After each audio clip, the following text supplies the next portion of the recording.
This is Bobby C. out at MetLife Stadium, where we begin our look at sports this week with the 2-0 New York Football Giants in the preseason. They head to Cincinnati for week number 3. It helps to win, but it helps just to to play well, to move the ball.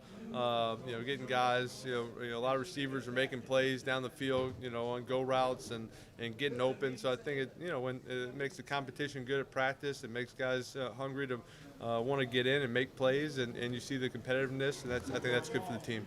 I think I've made progress, and I think in certain areas I feel a lot more confident than I did even when camp started or even a couple weeks ago. But I think it's still still so much to learn for me. I think I'm certainly more confident, more comfortable, but see a lot of things I need to improve on.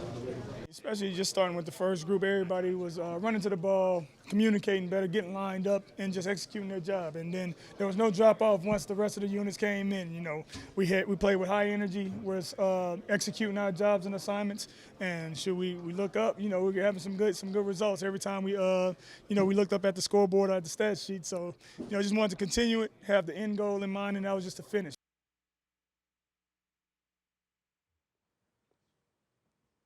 Maybe the G-Men can play 2 quarterbacks and stay undefeated for the entire season. Eli Manning and Daniel Jones threw TDs to lead the Giants over the Bears, although Manning and his heir apparent tossed first-half touchdown passes against Chicago backups in the win. In the end, Big Blue had an easy night in posting a 32-13 preseason victory on Friday night. The G-Men will be in Cincy on Thursday night. Meanwhile, the Jets, fresh off their first preseason victory, welcome the New Orleans Saints to the Meadowlands this Saturday night. That game kicks at 7:30 p.m. Gang Green hosted their green and white game last night at MetLife. Head coach Adam Gase expressed regret for the Avery Williamson injury, saying, open quote, "It's on me," close quote.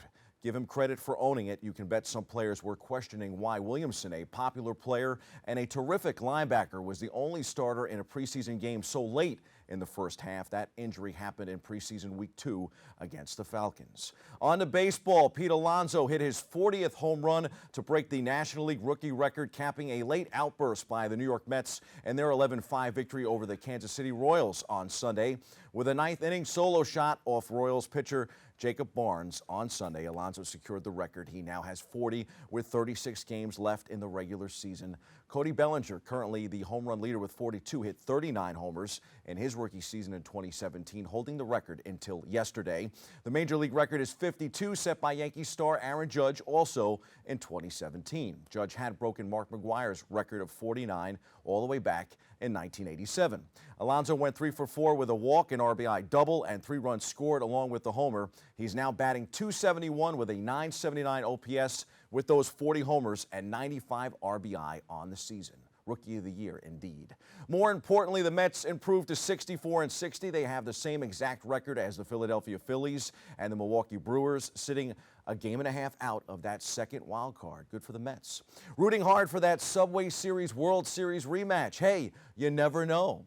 The Mets are home for Cleveland tomorrow night. Speaking of those Indians, they are awfully good. Mike Clevenger struck out 10 in 5 shutout innings. Mike Freeman had 3 extra base hits, and the Indians tamed the New York Yankees 8-4 Sunday for a 4-game split between AL pennant contenders. The Bombers begin their West Coast swing in Oakland tomorrow night. The Yanks will look to get back on track against the A's. Time for some quick hitters from around the world of sports. Sad news out of the NFL. Cedric Benson, the 4th overall pick in the 2005 NFL Draft, has died, according to multiple reports. He was just 36. Benson's life reportedly ended in a motorcycle accident on Saturday night in Austin, Texas, when the motorcycle on which he was riding struck a minivan. A woman who was riding on that same motorcycle also passed away. Benson's passing has not been officially announced by authorities in Texas. Drafted by the Chicago Bears, Benson had 3 superb seasons that included multiple off-field issues. Released by the Bears, Benson joined the Bengals in 2008, and he rushed for more than 1,000 yards in 3 straight seasons from 2009 through 2011. In the WNBA, the Phoenix Mercury beat New York 78-72 on Sunday, extending the Liberty's losing streak to 8 games. Been another rough go-around for the Liberty this season. On the street ball circuit here in the Bronx, the BX's own Jordan Aaron lifted Av Life over the Brooklyn Stompers Sunday at Orchard Beach. In the championship game, it was certainly the summer of Jordan Aaron. He won the 2019 regular season MVP in the league's 20th anniversary season. He's now a two-time champ and a two-time championship game MVP following his stellar performance Sunday, which was announced by yours truly. Shameless plug there. The rain started to come down at Orchard late in the third quarter.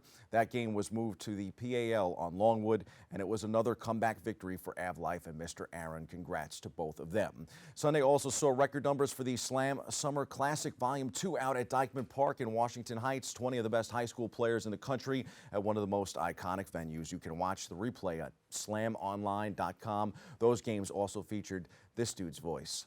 The Slam Classic brought out more celebrities, including 8-time NBA All-Star Dwight Howard, and Howard could now be on the move to join LeBron James in Los Angeles. DeMarcus Cousins was a big part of the Lakers' plans this season, but he is now out until next year with a torn ACL. That leaves a big hole at center. The Lakers don't want to play Anthony Davis extended minutes at the 5, so the Lakers are looking at the free agent center market, which of course is pretty slim. One guy they want to talk to is former Laker Dwight Howard, currently on the Memphis Grizzlies roster, but expected to be bought out, according to reports.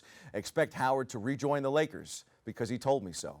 In motor racing, Will Power will, be big time this year because he won the ABC Supply 500 at Pocono Raceway Sunday afternoon after approaching rain and lightning caused the race to end prematurely with 128 of the 200 scheduled laps. The driver of the number 12 Verizon Team Penske Chevrolet took the lead of the race on lap 107 and continued to pace the field until the yellow flag came out on lap 126. The win is the first of 2019 for Power, who extends his record of consecutive seasons with at least one victory to 13. Impressive. In tennis, the U.S. Open is about to invade New York. The marquee event returns to Queens this week. How about the feel-good story of this past week? Nathan Patterson's dream year continued in his debut for the Oakland Athletics organization. Patterson, the fan who was signed after hitting 96 miles per hour in a stadium radar gun booth, made his first appearance with the A's in the rookie-level Arizona League. He struck out all 3 batters he faced. Unreal.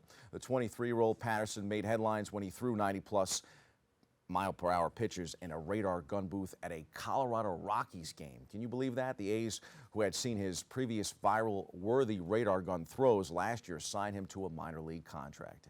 He clarified earlier in the week that while the last time he played organized baseball was indeed in high school, it was on the junior varsity team his junior year as a middle infielder, per the San Francisco Chronicle. Summer before his senior year, he blew out his elbow. He went on to pitch in community college and then became a landscaper. Now 5 years later, he's gone from JV to radar gun booth to the minor leagues. Dreams do come true, folks. In the octagon, safe to say UFC 241 lived up to expectations and then some. Saturday's event in Anaheim, California saw the return of one of the biggest stars in the sport, Nate Diaz, who looked nothing short of phenomenal in his first fight in 3 years. And yet the night belonged to Stipe Miocic, who reclaimed his heavyweight championship for Daniel Cormier and possibly solidified himself as the greatest heavyweight of all time. A shocking upset in my book.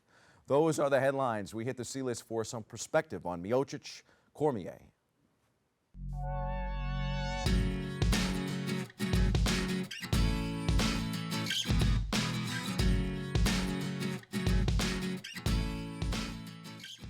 There are 3 potential options for Stipe: run it back with Cormier, or square off against John Jones or Francis Ngannou. Miocic has a #1 contender in Ngannou, and Ngannou honestly deserves a title shot. Now, Miocic is the champ and deserves to have his say as to who he wants to fight. He already defeated Ngannou in January of 2018. If he's looking for a new challenge, I would ask for Jones. Personally, I'll be rooting for a Cormier rematch, part 3.